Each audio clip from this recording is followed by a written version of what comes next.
Antes de um casamento acabar, de uma amizade acabar, de a relação de uma pessoa com outra acabar, há sinais de alerta. E tais sinais são tratados com desprezo por muito tempo, e então a situação se torna horrível. Isso acontece não só em relação aos relacionamentos amorosos, como o de casamento, como a gente está vendo aí na imagem, mas também em relação à igreja, em relação a Deus, em relação a tantas outras coisas. Antes das coisas ficarem ruins, elas dão sinais de que estão ruins, e nós devemos prestar atenção nesses sinais, senão a coisa fica ruim de verdade. Eu trouxe 2 exemplos para vocês, antes da gente entrar na palavra por si.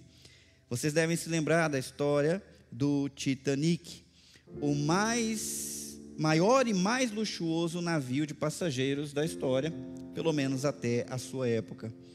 Ele estava fazendo a sua viagem inaugural em abril de 1912, partindo do Reino Unido para Nova York. Ele recebeu pelo menos 6 mensagens de alerta sobre campos de gelo na sua rota.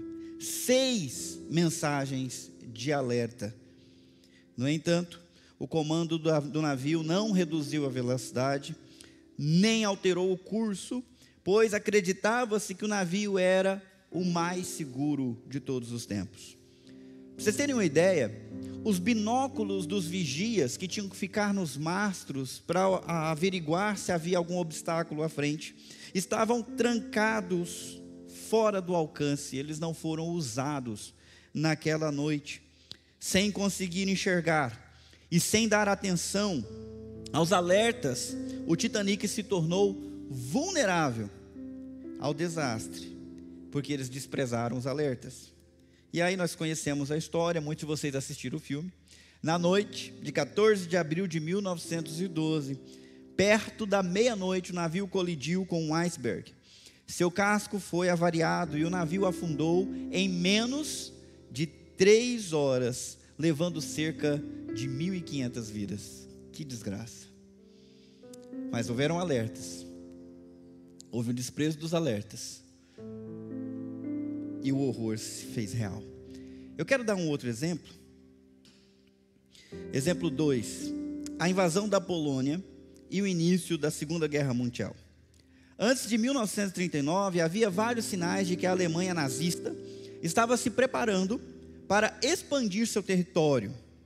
E ela fez isso com a ocupação da Renânia em 1936. Depois, a anexação da Áustria em 1838. E depois a ocupação dos Sudetos. A ocupação dos Sudetos em 1938. E isso foi seguido pela invasão e ocupação do restante da Tchecoslováquia em 1939. Apesar dos alertas, as potências ocidentais seguiram uma política de apaziguamento. Tentaram evitar a guerra. Vocês estão prestando atenção ainda? Já se distraíram por causa do barulho. Havia potências naquela época. Não havia ONU, mas havia uma Liga das Nações que ficava vigiando a Alemanha, não era? Impôs regras sobre eles. Mas eles começaram a avançar, e a política daqueles que deviam vigiar para que o pior não acontecesse foi a seguinte: eles tentaram evitar a guerra, concedendo demandas territoriais a Hitler, achando que ele ficaria contente com as terras que ele já tinha conquistado. Houve um acordo conhecido como Acordo de Munique em 1938, que permitiu que Hitler anexasse os Sudetos sem uma resposta militar. Esperavam que Hitler se satisfizesse. O último grande alerta foi a assinatura do Pacto Molotov-Ribbentrop entre a Alemanha e a União Soviética em agosto de 1939. O que muitos não sabiam é que havia uma cláusula secreta em que os dois, Hitler e Stalin, se comprometeram a dividir a Polônia entre si, metade para um, metade para outro.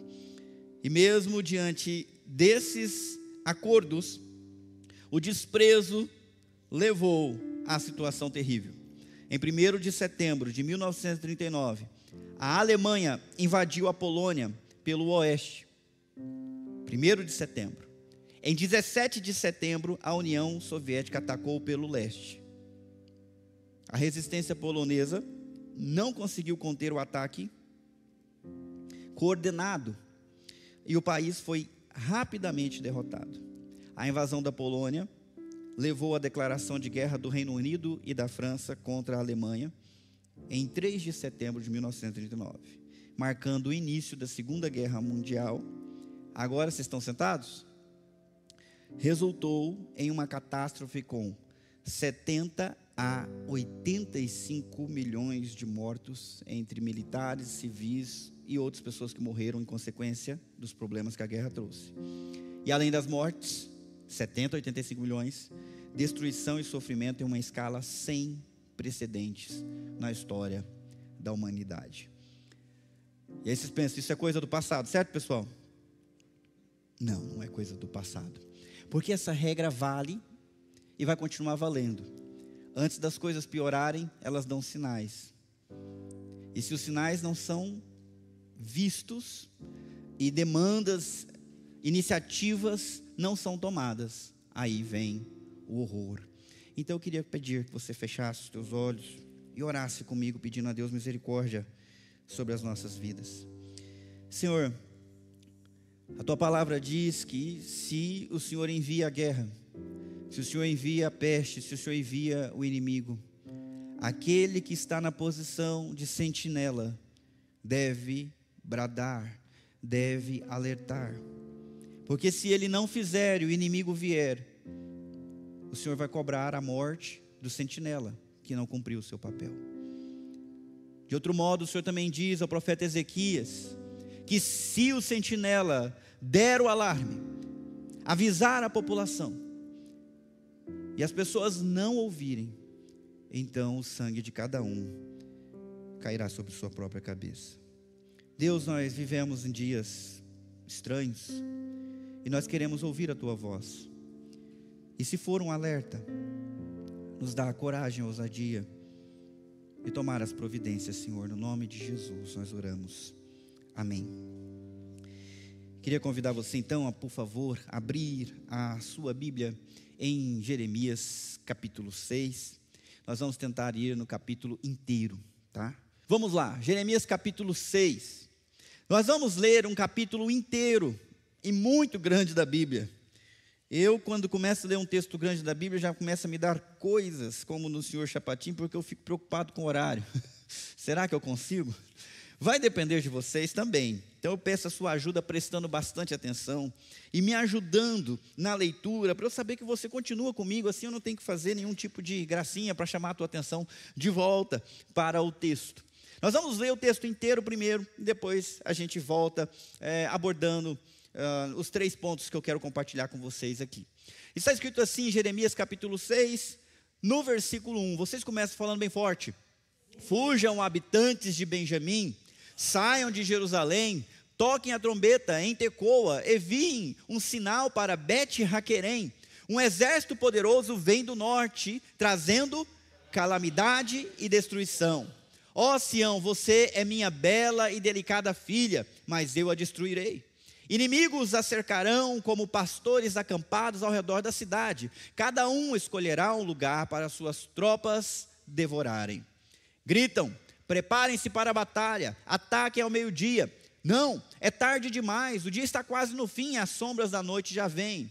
Então vamos atacar à noite e destruir seus palácios. Assim diz o Senhor dos Exércitos.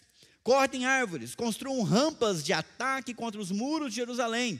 Essa cidade deve ser castigada, pois dentro dela só há opressão. Dela brota maldade como água de uma fonte. Pelas ruas se ouve o som de violência e destruição. E vejo somente doenças e feridas.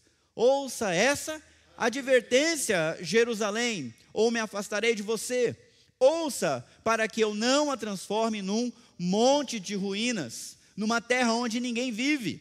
Assim diz o Senhor dos Exércitos, até os poucos que restarem em Israel serão colhidos, como faz o lavrador que examina cada videira novamente para apanhar as uvas que deixou escapar. A quem darei esta advertência? Quem ouvirá quando eu falar? Seus ouvidos estão tapados e não conseguem escutar. Desprezam a palavra do Senhor e detestam ouvi-la.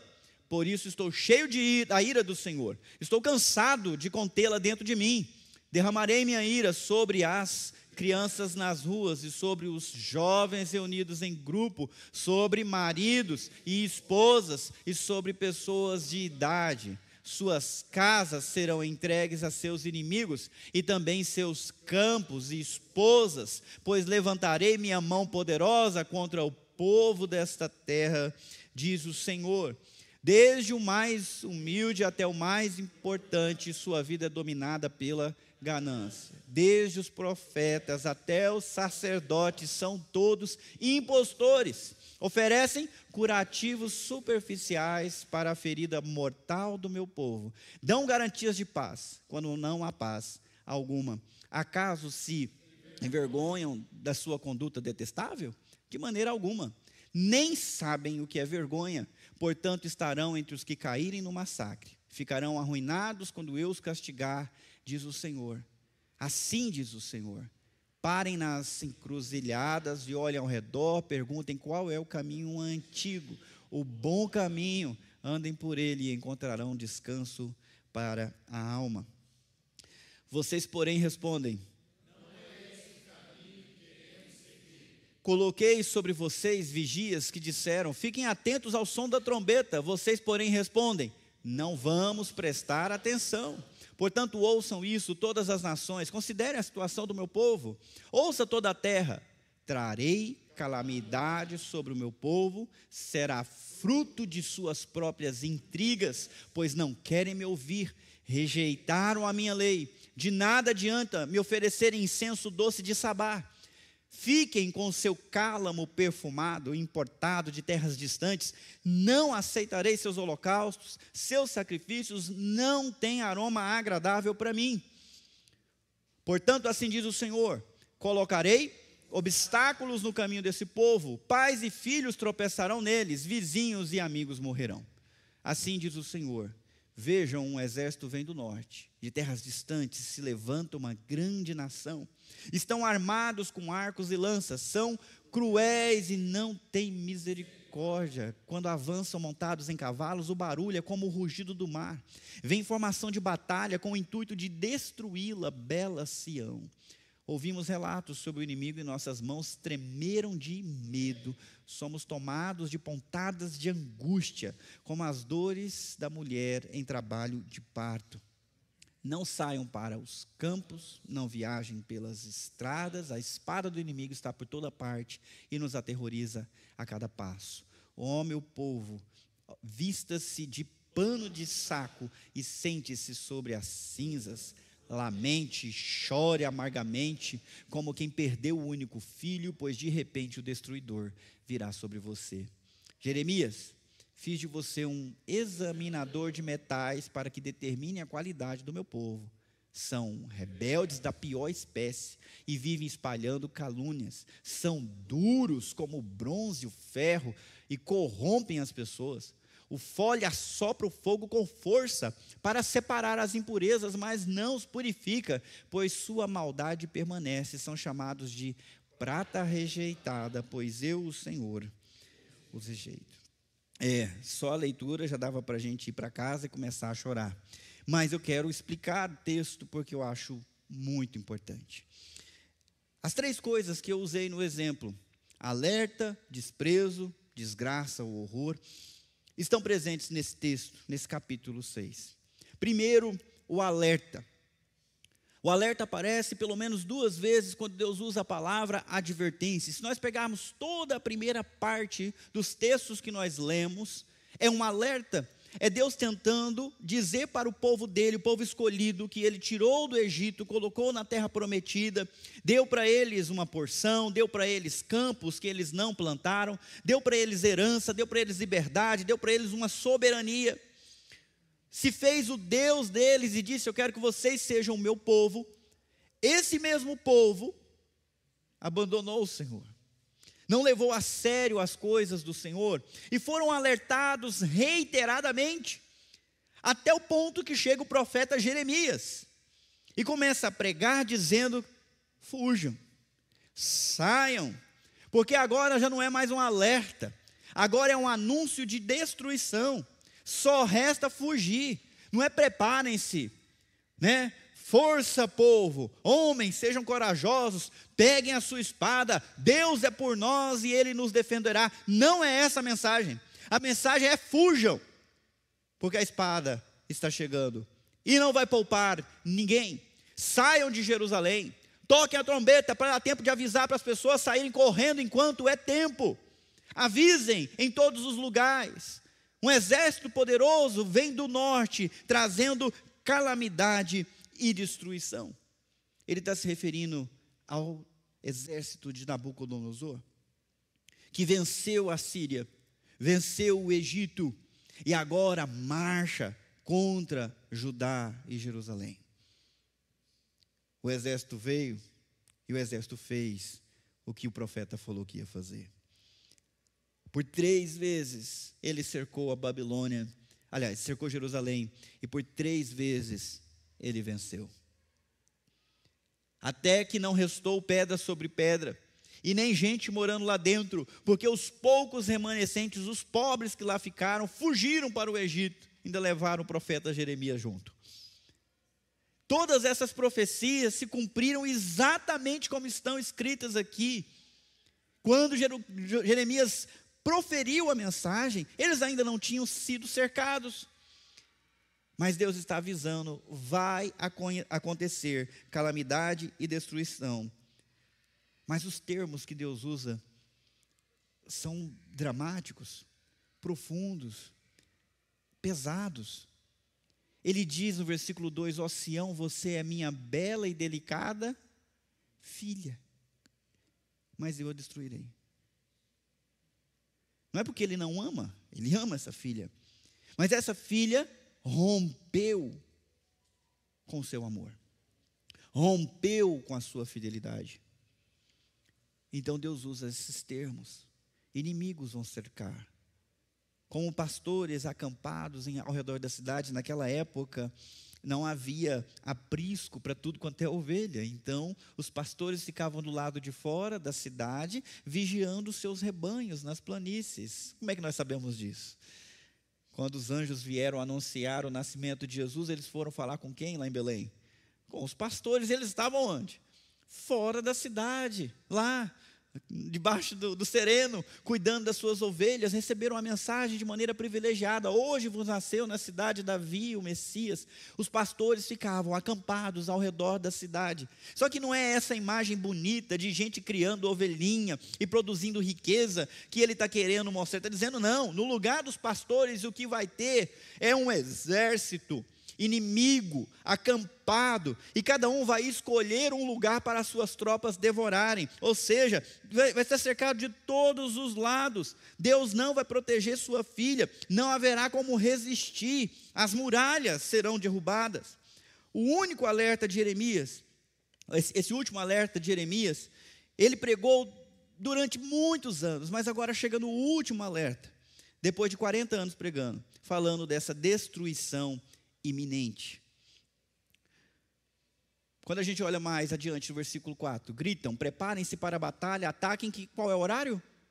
Meio-dia. Não, é tarde demais, o dia está quase no fim, as sombras da noite já vêm, então vamos atacar à noite. Eu acho isso interessante porque a Babilônia e a destruição não vieram sem que houvesse regressos, como é que eu posso dizer? Recuos na vontade de Deus de castigar o seu povo. Por 3 vezes na história, Deus alertou o povo de Judá sobre o seu juízo iminente. A primeira vez aconteceu com o rei Ezequias, em 716 a 687 a.C. Ezequias, descendente de Davi, era rei na cidade. E o reino foi cercado por um rei assírio chamado Senaqueribe. Quem lembra dessa história? Eita. Dá um tchau para mim, senão eu fico preocupado de contar a história inteira, e meia-noite é pouco. Senaqueribe cercou, e ele mandou os emissários chegar lá nas muralhas de Jerusalém e fazer um conclame, né, dizendo na língua do povo. É o seguinte: nenhum Deus de nenhuma nação conseguiu resistir ao nosso exército. Vocês acham que o Deus de vocês vai proteger vocês? Pois foi o Deus de vocês mesmo que mandou a gente vir aqui. A gente veio para acabar com vocês. E o rei mandou os emissários falar: gente, fala por favor em aramaico, a gente consegue entender, mas não fala na língua do povo, porque senão o povo vai entender. Falou: não, nós vamos falar na língua, porque é o povo que vai sofrer, eles têm que estar com medo. Ezequias ouviu tudo aquilo, rasgou o seu manto, colocou cinza na cabeça, ajoelhou-se junto com as autoridades, falou: Deus, o Senhor está ouvindo o que estão falando? O Senhor está vendo a nossa situação? Deus, nós pecamos, Deus, nós falhamos, mas nós precisamos de socorro. E qual foi a resposta de Deus?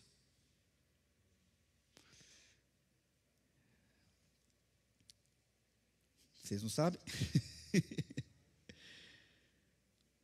Deus ouviu a oração de Ezequias e livrou a ele e o seu povo, enviando um anjo que destruiu o exército assírio, impedindo que Jerusalém fosse tomada. Essa história está tanto em Crônicas, capítulo 30, 2 Crônicas 30, quanto 2 Reis 18 e 19. Porque eles se arrependeram, não houve destruição, eles foram poupados do cerco de Senaqueribe, primeira vez. O ataque da manhã não funcionou, houve um avivamento, o povo voltou a buscar a Deus, o templo foi reformado, Ezequias liderou a nação de volta à fidelidade, ao amor, à busca das coisas de Deus mais do que qualquer outras coisas. Mas infelizmente depois dele vieram reis que não seguiram o mesmo exemplo, e subiu ao trono um dos reis que teve o reinado mais longo do Reino do Sul, o rei Manassés, de 697 a 642 a.C., foi um dos reis mais ímpios de Judá, introduzindo idolatria em larga escala, e até mesmo sacrifícios de crianças, como está escrito em 2 Reis, capítulo 21, de 1 a 16. Ele praticou magia, adivinhação, fazendo o povo de Deus se afastar de Deus, e ele mesmo sacrificou um dos seus filhos para conseguir prosperar. Como resultado, o Senhor anunciou o julgamento contra Judá, e de fato veio o inimigo, e Manassés foi preso, foi sequestrado, foi levado para o exílio, mas no exílio o que aconteceu? Ele se arrependeu de toda a sua maldade, ele pediu perdão a Deus, e Deus devolveu para ele o trono. E no final dos seus anos, ele largou aquele caminho torto, e Deus não destruiu Jerusalém. Mas tem um terceiro rei, filho de Manassés, chamado Josias, 640 a 609 a.C. Josias subiu ao trono quando Judá já estava em um estado espiritual decadente, com muita idolatria e afastamento das leis de Deus. Durante seu reinado, o livro da lei foi encontrado no templo e lido em voz alta, o que levou Josias a se arrepender e promover uma grande reforma religiosa. Ele também vestiu pano de saco, rasgou as suas vestes reais, colocou cinza na cabeça e orou: se tudo isso que está escrito no livro da lei é verdade, a ira de Deus é grande contra nós. Vocês estão entendendo, meus irmãos? Ele estava fazendo uma reforma no templo e por acaso acharam o livro da lei, que mandaram ler. E ao ler descobriram que eles estavam todos errados. Como é que o povo de Deus perde o livro da lei de Deus?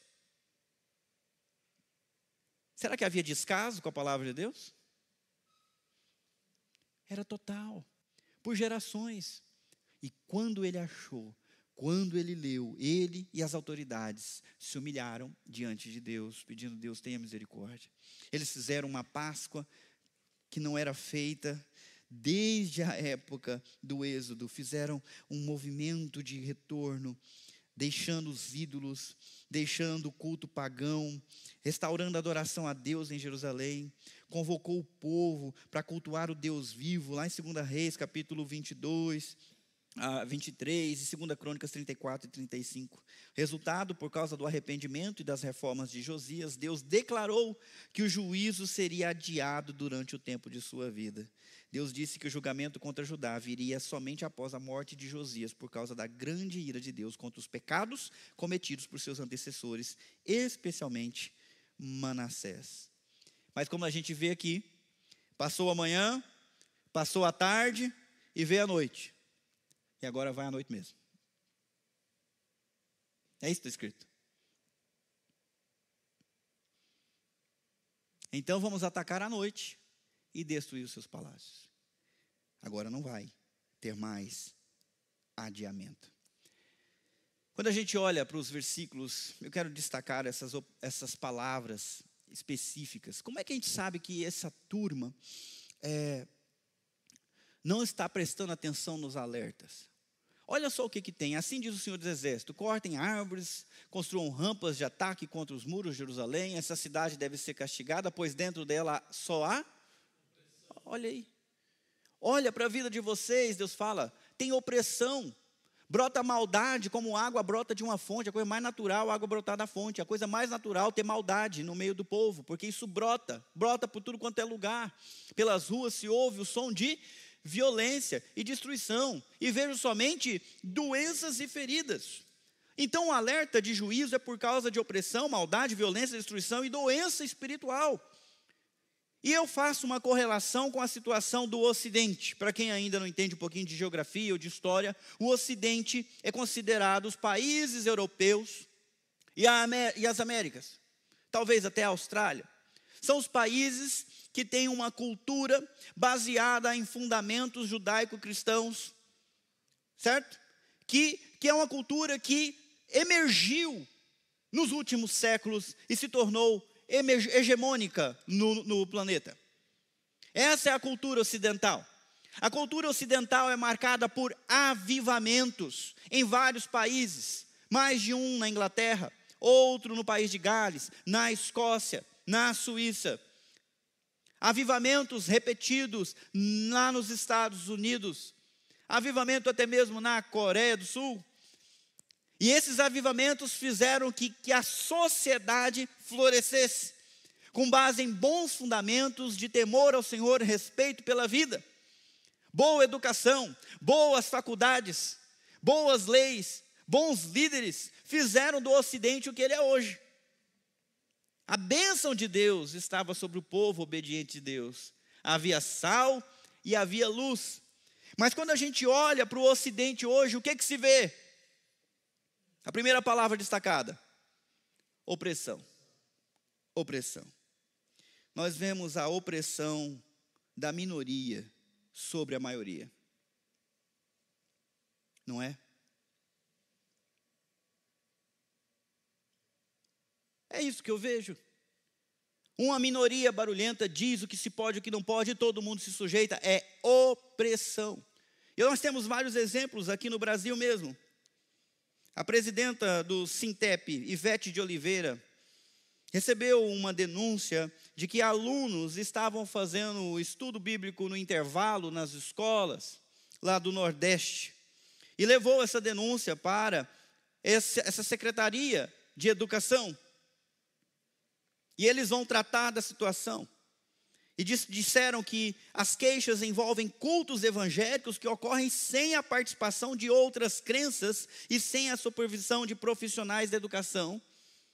E eles querem acabar com isso. O UOL lançou uma notícia dizendo: acabou a farra. Sabe qual que é a farra?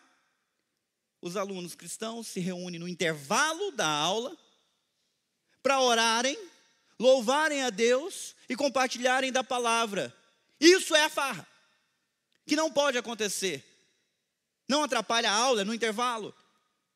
Não está vindo nenhum pastor pregar lá dentro, são os alunos que estão fazendo. Mas não pode, porque isso aí é um desrespeito ao Estado laico. Opressão da minoria sobre a maioria. O Ocidente está vendo opressão. Nós vivemos numa época de opressão. Vocês devem ter ouvido falar da resolução número 34 do CNPCP.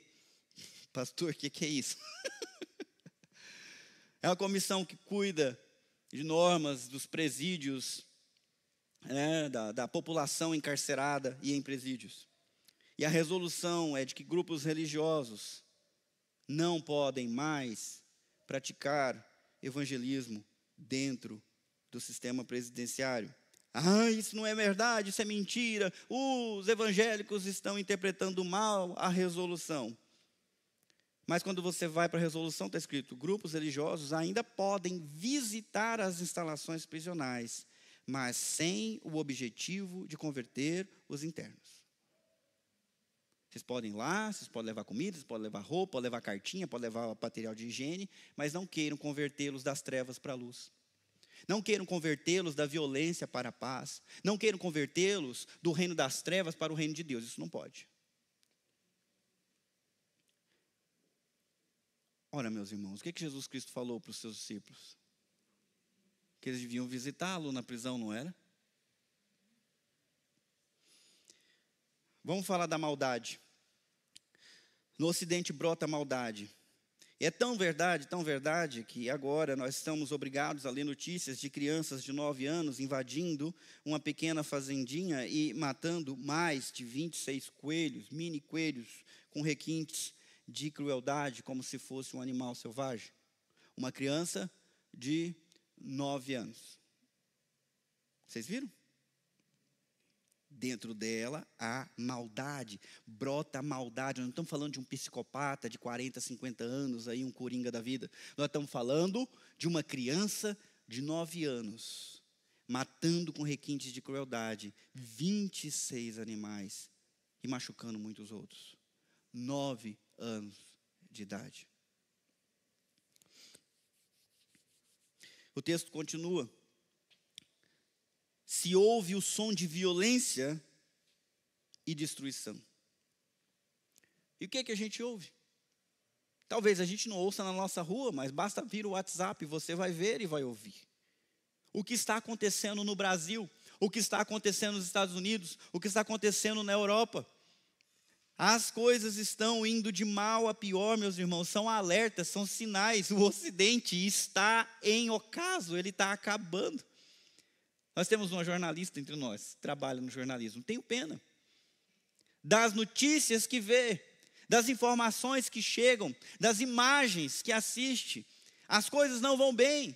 Se vocês acham que o negócio está ruim na guerra entre a Ucrânia e a Rússia, aqui está pior. Aqui morre mais gente, por motivos banais. As coisas não andam bem. Se vê doenças e feridas. Doenças espirituais, hoje são tratados como saúde.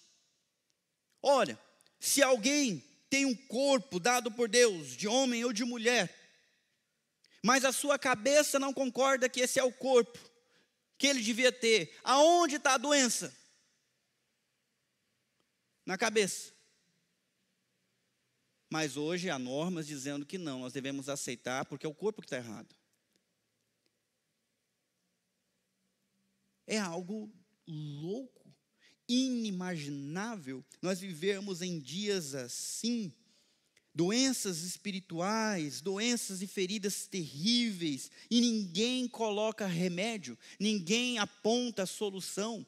É como se a gente tivesse com uma ferida podre, exposta, mas ninguém coloca a mão. O que vai acontecer com o braço, com a perna, com uma ferida purulenta crescendo e crescendo dentro dela? O que vai acontecer, meus irmãos? Vai perder o membro, se não perder a vida. Alguém aqui já teve um furúnculo?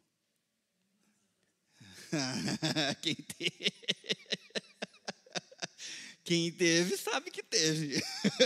Furúnculo alguma vez? Eu tive. Você sabe, né, que eu sou um rapaz jovem ainda, surgiu uma bolinha branca aqui na minha perna, pensei, uma espinha na perna, que coisa mais estranha. Apertei, tirei. Daqui a pouco estava cheio de novo. Que coisa estranha. E não parava de crescer. E aquele negócio já era um botão na minha perna, e eu não conseguia colocar a perna no chão. Até que eu falei, eu vou ter que ver o médico, eu não estou entendendo o que está acontecendo. A pele em volta, ardendo de febre. Fui ao médico e falei, isso é um furúnculo. Alguma bactéria entrou aí. A gente precisa entrar com antibiótico logo. E ao entrar com antibiótico, ele ainda falou, faça compressa de água quente em cima dessa ferida e esprema tudo. Não deixe nada lá dentro. Doía, meus irmãos, para fazer isso. Mas era o que tinha que ser feito. E graças a Deus eu fiz. Estou aqui, né? Uma perna já foi lá, quebrada 3 vezes. A outra com furúnculo. Meu Deus do céu. Estou aqui com as duas. Mas foi dolorido. Antibiótico e espremer. Aquela nojeira. mas eu salvei minha perna. No entanto, Deus olha para o povo dele e fala: eu vejo violência, eu vejo destruição e eu vejo doenças e feridas, mas ninguém trata, está tudo podre. A sociedade está podre. O Ocidente está podre. São sinais de alertas. E Deus diz: ouça essa advertência, ouça esse alerta: Jerusalém, me escuta, ou eu me afastarei de você. Ouça, para que eu não a transforme num monte de ruínas, numa terra onde ninguém vive. Assim diz o Senhor dos Exércitos: até os poucos que restarem em Israel serão colhidos, não vai ficar ninguém para trás. É um alerta, é uma advertência, já é o segundo tempo, o tempo está acabando, a gente precisa ouvir a mensagem. Mas essa mensagem não foi pregada para um povo que não conhecia Deus, foi pregada para o povo de Deus. Jerusalém é a cidade santa, amada de Deus. Ele está falando com o seu povo. Eu estou fazendo uma aplicação generalista, falando da sociedade ocidental, porque nós somos uma sociedade cristã, judaico-cristã, não é verdade? Maioria católico, evangélico. O Ocidente era assim, há uns tempos atrás. Missionários sendo enviados para o Brasil, missionários sendo enviados para a África, missionários sendo enviados para a janela 1040 para evangelizar os árabes, contrabando de Bíblia para dentro de países fechados como China e outros. O que aconteceu, meus irmãos? As igrejas na Europa estão fechadas, viraram pubs, para não dizer bares, boates. E hoje eles vêm buscar missionários aqui no Brasil para ensinar a Bíblia para eles lá, porque eles já não sabem mais. Estados Unidos também, as igrejas estão morrendo, acabando. Uma ou outra crescendo, mas a grande maioria está no ocaso. E o alerta piscando e piscando e piscando. É melhor tomar providência, porque se vier o castigo, não vai sobrar ninguém. A gente passa para o segundo ponto do sermão, que é desprezo. O desprezo ao alerta. Deus mesmo pergunta: a quem darei essa advertência? Quem ouvirá quando eu falar? Seus ouvidos estão tapados e não conseguem escutar. Não há muita gente atenta, Deus disse. Se não está atenta, é porque está distraída. Não é, pessoal? Errado. É porque não há abertura para a palavra entrar nos ouvidos. No lugar de abertura, há desprezo. Desprezo. Deus diz: desprezam a palavra do Senhor e detestam ouvi-la. Isso não é uma acusação, isso é uma constatação. É só parar e olhar para ver. É essa a realidade. Eu vou fazer uma pergunta agora de um teste aqui. Em relação à palavra de Deus, você diria que tem apreço por ler e gosto por ouvir? É isso que o seu coração busca? Você acorda de manhã já ansioso para abrir a palavra, ansioso para ouvir alguém ensinando, não é verdade, meus irmãos? Sério? É? Então por que você não estava na escola dominical hoje de manhã? Porque estava sendo ensinado aqui de manhã. E foi uma aula muito gostosa, diga-se de passagem. Rodrigo, me ajuda aí porque eu sou suspeito. Obrigado, meu irmão. Meus irmãos, que tristeza. De verdade, que tristeza. Muito triste. Tem países em que eles rasgam. Eu não vou rasgar, que eu gosto da minha Bíblia, já está veinha. Eles rasgam, esse aqui pode rasgar. Dobram. Escondem nas dobras das roupas, nas costuras. E é uma página da Bíblia que o crente tem. Nós temos a Bíblia inteira. Podemos nos assentar aqui, tirar todas as dúvidas e aprofundar a nossa alma no conhecimento da palavra. E onde estão os crentes? Não sei. Talvez o texto me diga: desprezam a palavra do Senhor. Nesse momento está prezando outra coisa. E desprezando essa coisa. É Deus quem disse isso para o povo. Eu estou repetindo para vocês, me perdoem, mas é o ponto. há desprezo à palavra do Senhor, há desgosto em ouvi-la.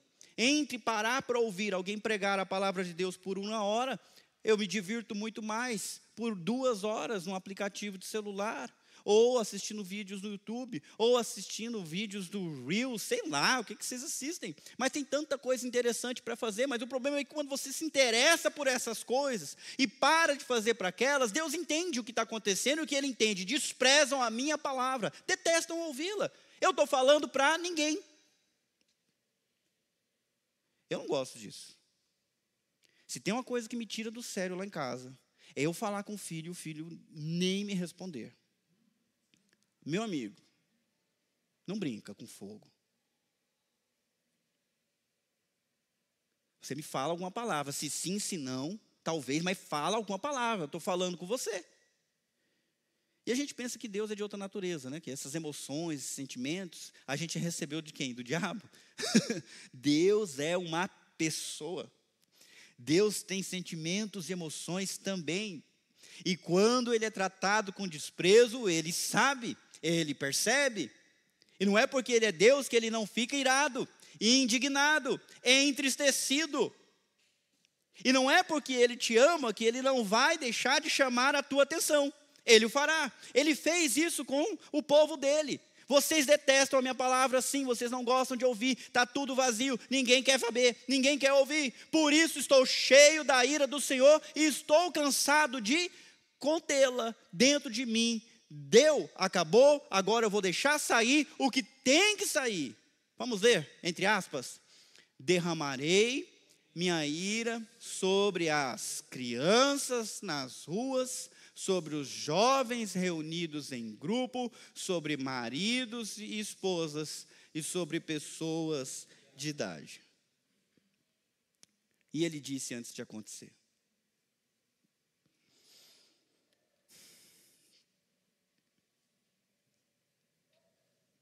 O desprezo por Deus não prejudica só o indivíduo que o despreza. Ele prejudica toda a sociedade como um todo. Porque quando Nabucodonosor montou as suas trincheiras contra Jerusalém, não foram poupadas as crianças, não foram poupados os maridos, não foram poupadas as esposas e nem as pessoas de idade. Todos sofreram. Muitos passaram pela espada. Muitos foram levados como escravos de guerra para a Babilônia. Muitos foram mortos. Querido, deixa eu te perguntar uma coisa. Você deseja isso para a gente? Você acha muito difícil o Brasil estar envolvido numa guerra e nós pagarmos caro por isso? Não, isso não aconteceria com a gente. Porque nós somos um povo pacífico, né?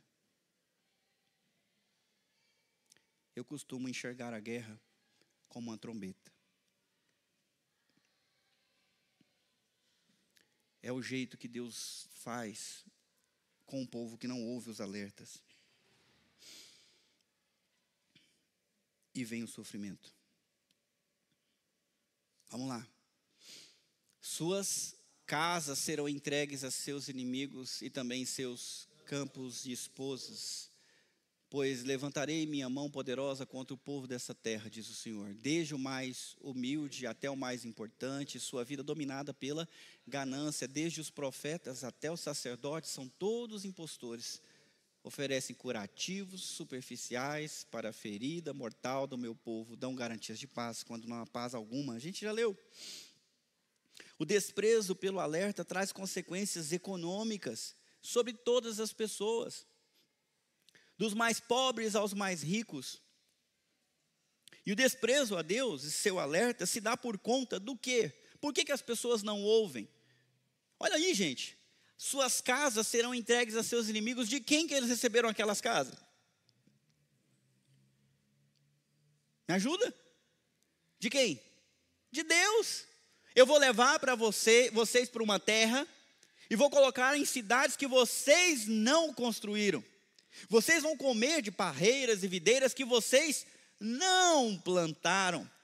Mas olhem bem, não sigam os cultos e a desonestidade, o paganismo desse povo, porque eu me cansei deles e estou tirando eles para colocar vocês. Se vocês obedecerem, vocês vão prosperar, vocês vão crescer, vocês vão ser uma bênção no mundo inteiro, mas se vocês me desobedecerem, vocês vão sofrer as calamidades que eu estou derramando sobre os cananitas. Dito e feito. As casas que Deus mesmo deu para eles agora foram destruídas por Deus mesmo, por conta deles. É o fruto da intriga, é o fruto dessa vida torta. Olha o texto que ele diz, desde o mais humilde até o mais importante, sua vida dominada pela ganância. Ora, o que é ganância? É a vontade de ter mais e mais. Meus irmãos, ninguém vive sem um objetivo na vida. Se você está aqui, é porque você está vivo e ainda tem objetivos para alcançar, certo, pessoal? E aí você levanta cedo, dorme tarde, você corre atrás disso, corre atrás daquilo. Todo mundo está correndo atrás de alguma coisa. Todo mundo está correndo atrás desse desejo, através dessa satisfação, né? É um ímpeto que nos leva adiante. Mas Deus fala que esse ímpeto está tirando o povo de buscar as coisas dele. Eles não dominam mais esse ímpeto, é esse ímpeto que domina o coração deles, então eles são tomados por essa ganância. O povo está perdindo, procurando a sua própria direção, as coisas que vão satisfazer o seu coração, e não é isso o Brasil hoje. Qualquer doido que aparece na internet fazendo a promessa de um método, não sei lá, de que já tem 1 milhão de seguidores, do dia para a noite. É cada louco falando de profecia que vai acontecer isso, outro você olha para a cara da pessoa e fala, meu Deus do céu, tem misericórdia, cadê o médico que deixou esse menino escapar do hospício? E tem 500 mil visualizações, 50 mil visualizações, ele lança um vídeo agora, daqui a pouco, o que está acontecendo? Impostores, profetas de mentira, sacerdotes falsos, que pregam o que as pessoas querem ouvir, e não o que elas precisam ouvir, que põe um band-aid em cima do furúnculo e acha que vai dar certo. Uma ferida mortal. Que Deus me livre, que crueldade. Quem tem oportunidade de alcançar influência e ter seguidores, pregar a mentira, ou pregar meia verdade. Meus irmãos, os dias são terríveis. Eu estou assustado com a quantidade de alertas. Eu olho, você sabe que eu gosto de história, já confessei isso aqui, e eu sou fascinado ainda mais pelas guerras. Mas quando eu leio como que essas guerras foram evoluindo e se tornaram guerras de verdade, eu olho para o que está acontecendo agora, está cheio de sinais. Vocês não estão vendo não, é? Nessa semana, a Coreia do Norte alterou o seu estatuto, a sua Constituição, e na Constituição está previsto agora, dito em letras, que a Coreia do Sul é um inimigo eterno. E nessa mesma semana, ficamos sabendo que há cerca de 10 mil coreanos do Norte sendo treinados junto com os exércitos da Rússia e que estão dando apoio na guerra da Ucrânia. A Coreia do Sul, para não ficar atrás, diante dessas provas, disse, pois nós agora vamos apoiar a Ucrânia e vamos dar tudo o que eles precisam para eles vencerem a guerra com a Rússia.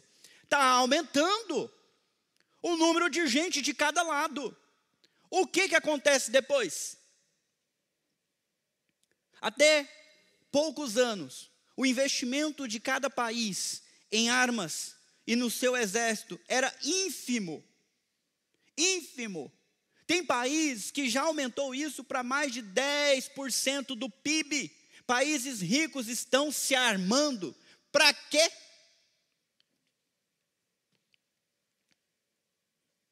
O Irã quer uma bomba nuclear. Para quê? Pensa, usa os 2 neurônios que você tem. Os 2 estão funcionando. Vamos lá. O que você acha que vem depois? Deixa o Teco de lado, pergunta para o Tico. O que vai acontecer? O que aconteceu quando Hitler reorganizou o seu exército? Começou a construir armas, desenvolver tanques, desenvolver submarinos, desenvolver a sua Luftwaffe, né? A sua força aérea. O que aconteceu depois, meus irmãos? Vocês não sabem? Aconteceu a Blitzkrieg. Guerra relâmpago.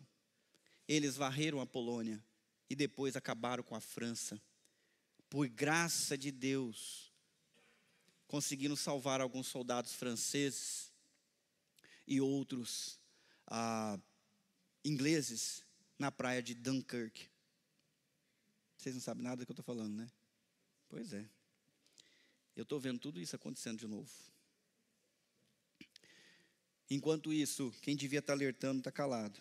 Está prometendo prosperidade. Está prometendo paz. Nós teremos paz. Meus irmãos, eu temo que nós não teremos outra geração com paz. Infelizmente. Por quê, pastor? Porque os alertas estão aí. Mas especialmente o povo de Deus está envolvido com outras coisas. Essa semana a China fez mais um treinamento de invasão de Taiwan.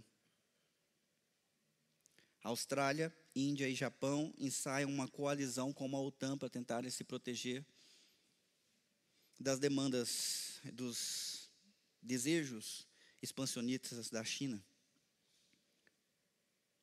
Os BRICS estão se tornando um eixo extremista contra o eixo americano-europeu. Adivinha quem faz parte do BRICS? O Brasil. Se vocês acham que o negócio tá legal, o negócio está tão ruim, mas tão ruim, que se estourar uma terceira guerra mundial, hoje nós estamos do lado errado. Nós estamos do lado do Irã. Nós estamos do lado da Rússia. Nós estamos do lado da China. Nós estamos do lado de países totalitários. Vocês não estão percebendo o que está acontecendo? É só eu que estou assustado com isso. Putin não tem vergonha nenhuma de dizer, nós precisamos agora de mudar, né? Precisamos de um mundo, como é que ele fala? Multipolarizado. E os BRICS devem assumir essa posição.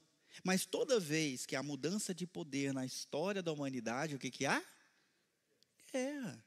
Isso não é definido politicamente, meu querido. Isso é definido pela força. Isso é definido no campo de batalha. Isso é definido com quem consegue expandir os seus limites, com quem consegue mandar. Você sabe quem é que tem a maior marinha hoje? Não sabe. Não é os Estados Unidos, é a China. Continuar, né? Acaso se envergonham de sua conduta detestável? De maneira alguma. Eu quero que vocês leiam agora. Isso que me deixa muito preocupado, sabe por quê? Eu vou usar a minha pessoa para não constranger ninguém, fazer uma meia-culpa. Diante desses textos, diante do conhecimento que Deus me deu, diante das leituras bíblicas, eu devia olhar para a minha vida e ficar com vergonha. Mas às vezes não estou com vergonha, como eu deveria estar. E é esse o problema. Deus fala, acaso eles estão com vergonha? Porque não estão me buscando? Porque os cultos estão vazios? Porque a escola dominical está vazia? Porque não me busca em casa? Não me busca de manhã, nem de tarde, nem de noite? Né? Vem para cá só no culto à noite, quando vem e está bom demais. Será que eles estão com vergonha? Não, nem sabe o que é isso. Vergonha do quê? Estão melhor que os outros. Portanto, estarão entre os que caírem no massacre. Ficarão arruinados quando eu os castigar, diz o Senhor. E ele continua. Agora com uma coisa positiva. Parem nas encruzilhadas e olhem ao redor, perguntem qual é o caminho antigo e o bom caminho. Olha, gente, isso é importante. Nós precisamos ter vergonha. Ou se não vamos ter vergonha, precisamos pelo menos parar e avaliar para onde iremos daqui. Vamos para frente? Vamos para trás? Para a direita ou para a esquerda? Nós precisamos consultar. Não é decidir e seguir para onde o nariz está apontando. Não é seguir na direção que os nossos apetites nos levam, que os nossos interesses nos empurram. Nós não podemos fazer isso. Há uma encruzilhada diante de nós, nós devemos olhar ao redor e perguntar, o que, meus irmãos? Qual é o caminho antigo? Qual é o caminho bom? É isso que a gente tem que fazer. A gente tem que consultar antes de decidir a direção que a gente vai seguir nessa encruzilhada diante da gente. E Deus fala, o caminho antigo é o bom caminho. Hoje, mais do que nunca, as igrejas ficam se enchendo de novidades. E mais novidades. E o que é bom é o quê? É o novo. É o novo. Vocês sabiam que agora passou, né, a moda da igreja de parede preta. Agora a moda é a igreja da parede branca.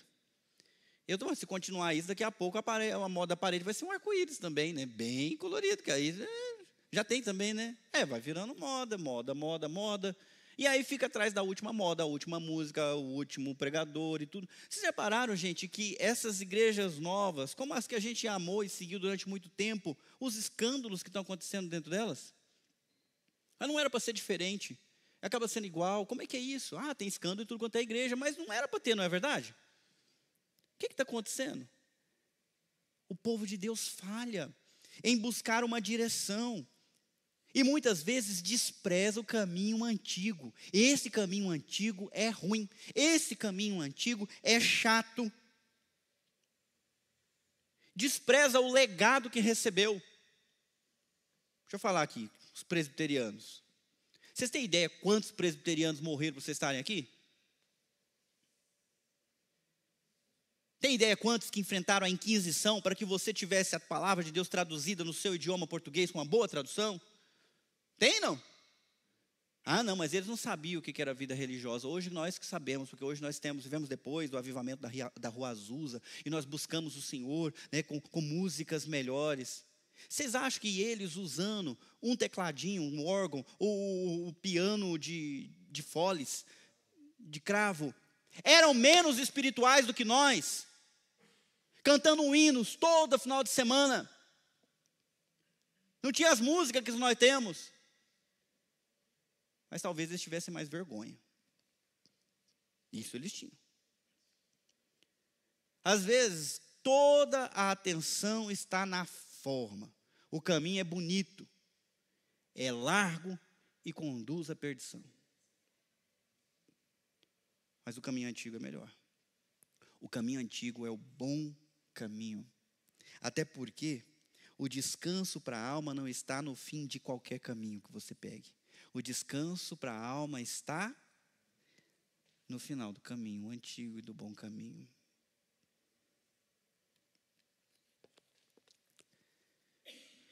Eu ia falar, não queria falar, mas eu vou falar. Deus do céu, né? O negócio anda tão ruim que as casas do saber, que outrora era o lugar que os protestantes fundaram, faculdades, universidades, para ensinar os jovens, Harvard, Oxford, foram criados por movimentos reformados. Sabiam disso? As melhores universidades do mundo, nos Estados Unidos e na Inglaterra, fundadas por crentes que tinham vergonha, queriam fazer uma diferença. Pois hoje, na Federal do Brasil, quem participa das decisões e influencia as pessoas, foi aprovado com uma tese de mestrado, cujo título é Educando com o Cu. Falei. Não fui eu que escrevi, foi a pessoa. É um travesti, seios bem avantajados, que leva o funk para a sala de aula com letras como eu vou quicar, eu não vou falar o resto. E é que usar isso para educar as crianças. Essa é a cultura.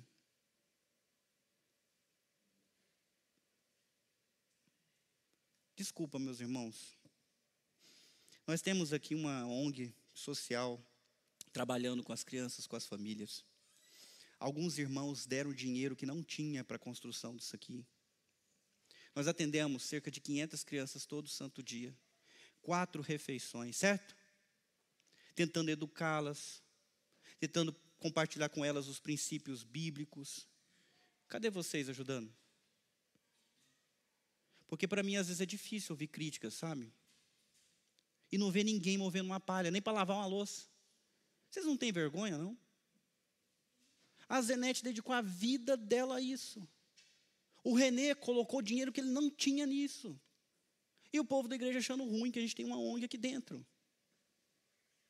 Os nossos antecessores na igreja deram tudo para construir escolas. Os missionários deixaram tudo nos Estados Unidos para vir aqui para o Brasil fundar a igreja presbiteriana. Fundaram colégios, muitos deles permanecem até hoje. O Mackenzie é querido pelas pessoas mais ricas, vão para lá, querendo boa educação. Está envolvido lá com um acelerador de partículas de Campinas. Você sabia que tinha isso em Campinas? E que o Mackenzie está junto? Que o sinal digital que você tem foi desenvolvido no Mackenzie. Você sabia disso? E a gente incomodado, porque tem dificuldades de compartilhar o mesmo ambiente, porque eles usam o nosso templo, a gente usa as salas, e às vezes as coisas não são tão fáceis. Devemos ter vergonha, meus irmãos. Que vergonha. De verdade, vergonha. Eu vou abrir mais uma coisa. Núbia, me perdoa, tá? Eu estou pedindo perdão agora. Quando a Núbia faltava na igreja, no dia seguinte já baixava presbítero na casa dela. Ô, minha irmã, está tudo bem? Tudo bem? Você não veio ontem. Está acontecendo alguma coisa? É esse o histórico nosso para trás. É uma vergonha para nós. Porque quando nós comparamos com as pessoas que andaram no caminho antigo, o nosso caminho é uma piada, de mau gosto. É uma vergonha. Portanto, consultem antes de decidir como é que vai continuar. É tempo de parar. É tempo de perguntar a Deus, qual é o caminho que o Senhor quer para os meus pés? Há esperança da gente evitar esse horror, essa desgraça. Mas aí quando a gente continua lendo, o negócio não melhora. Vocês, porém, respondem. Eu temo, meus irmãos, estar pregando uma palavra dura aqui e alguns de vocês pensando, pois eu não volto mais nessa igreja. Ainda bem que eu não abri esse slide antes, porque se você não está pensando assim, está aí, meu querido, pode ler aí. Não é esse o caminho que eu quero para mim. Escolha o seu caminho. Escolha o seu caminho. Tá bom? Não há nenhuma pressão sobre você. Você escolhe o seu caminho, você é livre. Coloquei sobre vocês vigias que disseram, fiquem atentos ao som da trombeta. Vocês, porém, responderam, vamos lá mais uma vez. Portanto, ouçam isso todas as nações e considerem. Deus chama as nações por testemunha, chama a terra por testemunha. Ouça toda a terra, trarei calamidade sobre o meu povo, será fruto de suas próprias intrigas, pois não querem me ouvir. Rejeitaram a minha lei. De nada adianta me oferecer incenso. Eu não vou ler isso aí o resto. Sabe por quê? O templo continuava aberto. Os sacrifícios continuavam acontecendo. E o povo continuava indo adorar. E Deus está falando, estou nem aí para essas coisas. Não tenho prazer no culto de vocês. Tem outro profeta que fala, quem dera fechasse a porta para ninguém entrar. Gente do céu, que loucura ver Deus falando assim com o seu povo amado. Cansei disso, isso é falso, isso é raso, isso é superficial. Estou cansado disso, é vazio. Vocês querem me cultuar, mas não querem me obedecer. Vocês me chamam de Senhor, Senhor, mas não faz o que eu mando. Cadê o orar sem cessar? Cadê o perdoar os irmãos? Cadê o carregar os fardos pesados uns dos outros? Cadê eu estive com fome e foste me visitar? Cadê eu estive com sede e me deste beber? Cadê eu estive doente, vou lá orar por mim? Cadê? Cadê o fazer discípulo de todas as nações? Cadê as visitas? Cadê o empenho? Cadê a oração? Cadê? Eu não vejo obediência. Assim como o Titanic foi a pique por conta de suas próprias falhas, assim como a Europa e o mundo pagaram por subestimar os alertas de uma guerra mundial, mais uma vez a calamidade se aproxima. E Deus diz, eu não quero culto, eu quero arrependimento e obediência. Sem arrependimento e obediência, a única coisa que sobra é tropeçar e cair na desgraça. Pronto, vejamos o final. Ixi, cortou tudo ali. Assim diz o Senhor, veja um exército, vem do norte, de terras distantes, se levanta uma grande nação, estão armados com arcos e lanças, são Cruéis e não têm misericórdia. Meus irmãos, por favor, me escutem.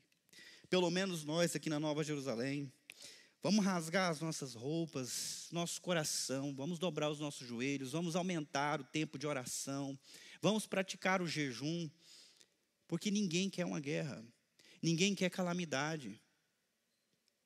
E quando ela vem, ela não respeita limite, ela é cruel. Vocês estão recebendo imagens dos bombardeios de Israel na Palestina. Vocês estão recebendo imagens de crianças ensanguentadas, crianças queimadas por uso de fósforo branco. Vocês estão recebendo ou só eu que recebo essas coisas? Vocês estão vendo toda uma cidade destruída a ruínas. Não estão vendo no jornal? Por quê, meus irmãos? Estava tudo em paz, mas no dia 7 de outubro, eles resolveram atacar Israel num dia sagrado e estuprar todas as moças que eles puderam. Mataram homens, idosos, mulheres, crianças na sua cama, no seu berço. Ainda gravaram isso e compartilharam com o mundo inteiro, louvando o seu Deus, Allahu Akbar. Eles pediram uma guerra, eles ganharam uma guerra. Mas quando nós desprezamos a palavra de Deus, os alertas, nós também estamos pedindo calamidade sobre nós. Que Deus tenha misericórdia. Porque a calamidade não tem. Crianças, jovens, adolescentes que nunca viveram tempos difíceis, acordem. Leiam mais sobre história. Acordem. Adultos que também estão achando que a vida é tranquila. Guerra não é bonito, é horror. Calamidade não é bonito, é horror. Traz medo, traz angústia. O texto fala que é como se a mulher sentindo dor para o parto. Mulheres, me diz como é que é. Lindo, maravilhoso, não é? Oh, é isso? As mulheres tiveram parto normal, como é que é? É um Deus nos acuda, né? Eu me lembro do primeiro filho que a Carol teve. Eu consegui convencê-la a ir para o parto normal, dizendo, você foi criada para isso, Deus fez o seu corpo para isso, né? E na hora que nascer, você vai esquecer e tudo. Ela foi. Quando chegou as contrações, ela já olhou para mim, eu não quero... eu não quero... nunca mais eu vou ter normal. Não, não, não, não, não, não, não. E ela queria que eu segurasse a mão dela. Negativo, meu amigo. Quebrar os meus dedinhos, né? Angústia da dor, como as dores da mulher em trabalho de parto. Só que nós não estamos falando de uma mulher, nós estamos falando de uma sociedade inteirinha sofrendo angústia e dor. Nós estamos falando de mães chorando a morte dos seus filhos não crescidos. Nós estamos falando de homens chorando a morte de suas esposas. Nós estamos falando de esposas chorando a morte dos seus maridos. Nós estamos chorando, jovens chorando a morte dos seus idosos. Isso é calamidade e dói. Dói. E é por isso que ele nos convida a sofrer antes. A lamentar e chorar agora. Antes de acontecer. Amargamente. Como quem perdeu o único filho, pois de repente o destruidor virá sobre você. Deus fala com Jeremias, dizendo, Jeremias, você é um examinador de metais, para que determine a qualidade do meu povo. Jeremias foi o profeta menos eficiente da história da humanidade.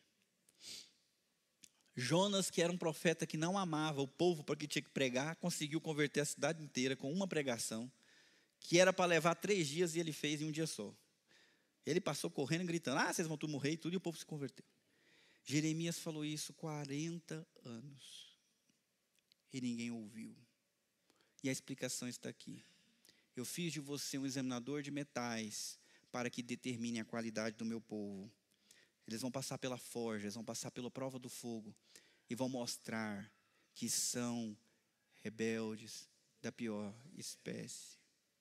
E vivem espalhando calúnias. São duros como bronze e ferro, corrompem as pessoas.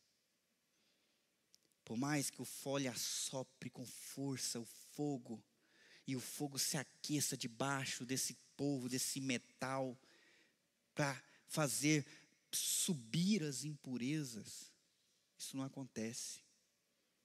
O fogo não os purifica, pois sua maldade permanece. São chamados de prata rejeitada, pois eu, o Senhor, os rejeito. Eu provei pelo fogo, mas não tinha nada para salvar. Deus nos livre. Porque isso aconteceu. Durante o cerco, houve mãe que, ao ganhar um filho, escondeu a sua placenta para comer sozinha e não dividir com o marido e com as outras crianças. Tanta fome ela tinha.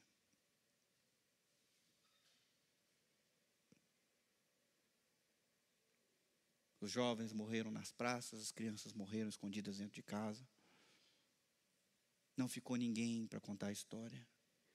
Por 70 anos, a cidade ficou deserta, em ruínas, habitada por bichos. Porque eles não ouviram os alertas. Porque eles não rasgaram mais uma vez as suas roupas e se lamentaram no pó e na cinza. A forja muitas vezes revela que a prata não presta. E aí Deus diz: prata rejeitada, pois eu, o Senhor, os rejeito. Eu vou terminar com duas coisinhas, prometo para vocês. Alguma vez você já se sentiu rejeitado pelo Senhor?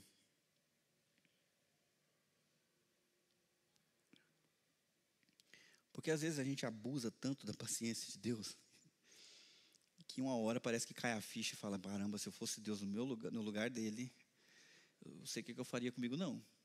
Certo? Lá em Itamonte, há mais de 20 anos atrás, os membros da igreja tinham o hábito de subir na montanha para orar. Acho que era quarta ou sexta-feira. E uma turma grande, o pastor ia junto, rapazes, moças, homens, mulheres. E eu, como um adolescente jovem, ia também. E a gente ficava lá umas 2 horas orando no alto do monte. Itamonte que tem mais tem a montanha. Achar um lugar para orar era tranquilo. O povo achava que a gente era maluco. Mas a gente ia lá orar, buscar Deus no alto da montanha. Jesus fez, por que a gente não pode fazer também, né? E num dia determinado, o pastor da igreja, depois que estava feita uma roda assim, era meio escuro, mas dava para perceber as pessoas. Ele começou a orar, uma por uma, todas as pessoas. Ele abraçava e ele orava por alguns minutos. E foi passando uma por uma, eu orando, buscando a Deus e reparando no pastor orando. E eu comecei a reparar que em alguns homens, ele orava diferente. Ele se abaixava e colocava as mãos nos pés. E eu comecei a notar um padrão. Fulano, tem jeito de ser pastor. Será que Deus está chamando ele para o pastorado? Deve ser.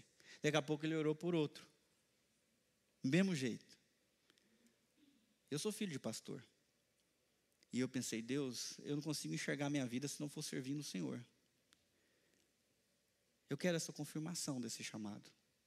Eu quero que Ele ore por mim assim também. E foi chegando a minha hora. Ele foi chegando, até que orou pela pessoa do meu lado. E chegou em mim. Me abraçou, orou por mim e foi para o próximo. E naquele instante, meus irmãos, meu mundo caiu. Ali eu chorei em angústia. Eu me lembro até hoje. Eu perguntei: Deus, se eu não sirvo para servir o Senhor, eu vou servir para quê? Confessei os meus pecados como eu não tinha confessado na hora anterior. Refiz os meus compromissos com muito mais emoção e paixão. Chorei. Chorei como prata rejeitada. Muito. Qual não foi a minha surpresa? Quando o pastor voltou e orou nos meus pés. E todos os que receberam essa oração naquele dia se tornaram pastores. Eu não tenho dúvida que eu estou onde eu devia estar, pastoreando. Tenho muito que melhorar, vocês são testemunha disso. Mas, meus irmãos, e você no meu lugar? Será que você não está abusando demais da paciência de Deus? Não está na hora de fazer uma oração séria? E rever? Porque eu estou vendo gente cada vez mais fria, cada vez mais distante, cada vez menos gente para trabalhar, cada vez menos gente para evangelizar, cada vez menos gente na escola dominical, cada vez menos gente na reunião de oração. Será que Deus me chamou para ser Jeremias? Não creio. Essa palavra é dura, mas há esperança. Há esperança. Eu queria que você abrisse a sua Bíblia em Jeremias 29, versículo 10. E a gente vai terminar lendo esses versículos aqui. Eu nem sei se eu tenho pique para voltar no livro de Jeremias tão cedo, de verdade. Mas vamos terminar com isso aqui.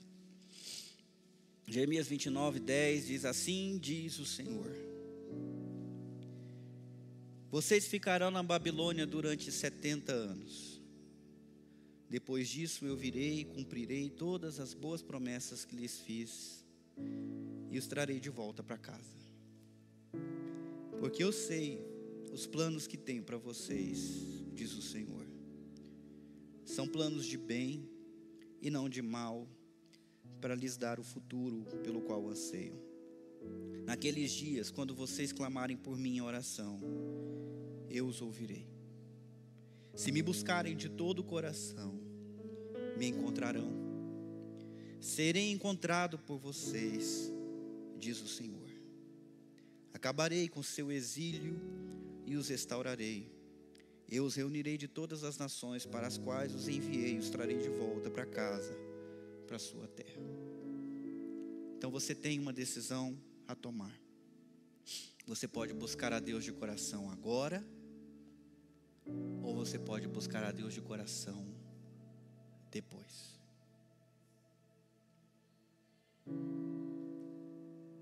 Jerusalém só buscou depois. Vamos orar. Senhor, a tua palavra é como um espelho que nos desnuda. Ela mostra as nossas deficiências, ela mostra as nossas negligências, ela mostra nossas imperfeições. Não há como esconder a nossa conduta do Senhor. O Senhor sabe, ó Deus, como nós temos nos dedicado a tantos projetos e como nós não temos nos dedicado ao Senhor e à tua causa. Não precisamos fingir, porque fingir seria somente enganar a nós mesmos. Não enganaríamos o Senhor. Tem misericórdia de nós, Pai. Nos ajuda a colocar o colar da vergonha, a dobrar os nossos joelhos em humilhação, a trocar as vestes de festa e vestir o pranto de lamento.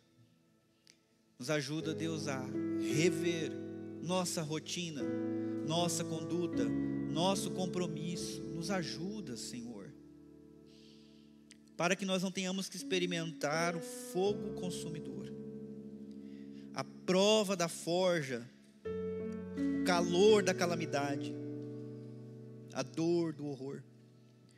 Tem misericórdia do país, tem misericórdia do Ocidente. Como o Senhor visitou o Ocidente outras vezes, visita novamente, Senhor Deus, derramando o teu Espírito sobre toda a carne, sobre as igrejas, sobre os pastores, sobre os presbíteros, sobre todos os oficiais, sobre o povo, os membros do teu corpo. Sim, Senhor, derrama o teu poder e a tua graça sobre nós. Não olhe para as nossas falhas, Senhor. Manifesta a tua misericórdia, nós te pedimos. Nos perdoa e restaura a tua casa. Restaura o teu povo dentro do país, dentro das nações. Restaura o teu povo para ser sal e luz, enquanto é tempo de salgar e de iluminar.